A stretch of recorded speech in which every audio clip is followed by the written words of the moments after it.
అందరికీ నమస్కారం. Welcome to Surya's view YouTube channel. నాన్న బాధ. మనకి చిన్న దెబ్బ తగిలితే గనక అమ్మ దగ్గరకో, నాన్న దగ్గరకో వెళ్ళి మన బాధని వెళ్లగక్కుంటాం.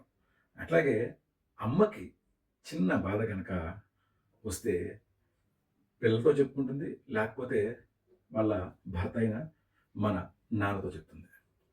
అదే నాన్నకే బాధొస్తే నాన్న బాధ ఎవరికి షేర్ చేసుకోడు. ఆయనలో బాధ ఆయనే లోపల దాచుకుంటాడు. అందుకేనేమో నాన్నలకి గుండెపోటు వస్తుంది ఎక్కువగా. అయితే ఈ గుండెపోటు, గుండెలో మదన తగ్గాలంటే ఒక చిన్న ఉపాయం ఉంది నా దగ్గర. ఏంటంటే మీకు అంటే పిల్లలుగా అయితే కొడుకు గాని, కూతురు గాని ప్రయోజకులై వాళ్ళకొక సపోజ్ ఒక అపాయింట్మెంట్ లెటర్ వచ్చింది.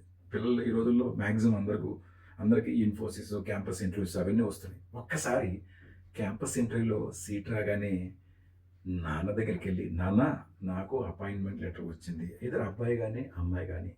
ఇక నుంచి నీకు ఏ బాధ ఉన్నా నాకు చెప్పు. నేను నీకున్నాను అని నువ్వు భరోసా ఇస్తే నాన్నల గుండె నొప్పి, గుండెపోటు తగ్గుతాయి అనడంలో ఎటువంటి సందేహం లేదు." ఇప్పుడు చెప్పండి, ఒక్కసారైనా సరే మీ నాన్నగారి దగ్గరికి వెళ్ళి, నేనున్నానని మీరు భరోసా ఇవ్వండి. అంతకన్నా తృప్తి ఆయనకి ఏమీ ఉండదు.